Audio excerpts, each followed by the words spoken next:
So this tutorial today is going to deal with factoring binomials using a greatest common factor. And of course, that's abbreviated, everybody knows, GCF. So what we're going to do today is we're going to look at binomials. And if you remember, binomials is two terms. And we're going to talk about how to correctly factor that by just factoring out the GCF. So the best way to do this, jump into a problem. So I'm just going to make one up. Let's do 14x squared minus 32x.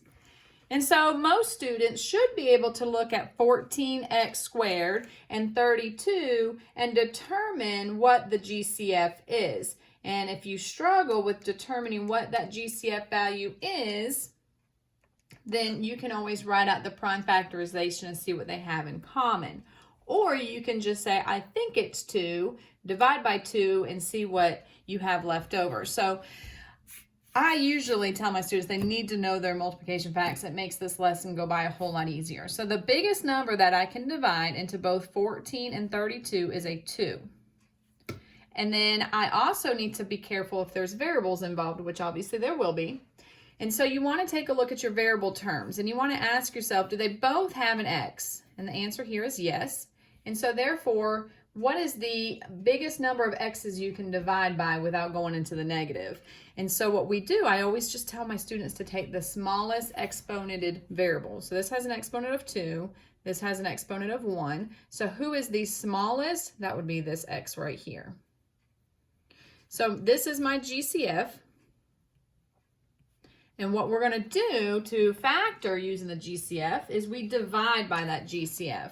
And so my answer is going to end up being the 2x that I'm dividing by, also known as the GCF. And then whatever I get after I divide by is going to be my inside my parentheses. So 14x squared divided by 2x. 14 divided by 2 is 7. X squared divided by x is x. And that's just because you subtract, you know your exponent rules, and you can remember that anytime you're dividing variables with exponents, you simply subtract. So 2 take away 1 is 1x here. All right, then you keep your minus sign because negative divided by positive is a negative. 32 divided by 2 is a 16. And the x's here are going to cancel because 1 take away 1 is none. So that cancels. So you are done with factoring using GCF. Pretty simple. So I'm just going to do another example. If I do negative 10m squared n plus 15m cubed n to the 4th. So again, I have a binomial. There are just two terms here. And so when I take a look, and sometimes one's negative and one's positive, and some people want to take out a negative or divide by negative, which is perfectly fine. My rule of thumb is if they're both negative, that's when you divide by negative. If they're both not negative, then they don't have it in common, you're not going to divide by it.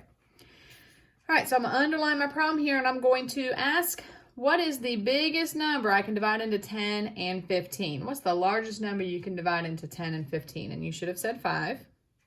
Then you want to ask yourself, do they both have an m? Yep, they sure do. So the biggest number of m's I can take out is going to actually be the smallest exponent, which is m squared.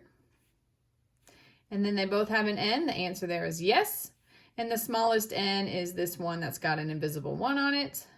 So I can divide by 5m squared n. Again, this is called the GCF. So if the problem only asked you to state the GCF, this is what you would put for your answer. This is the greatest common factor of this binomial.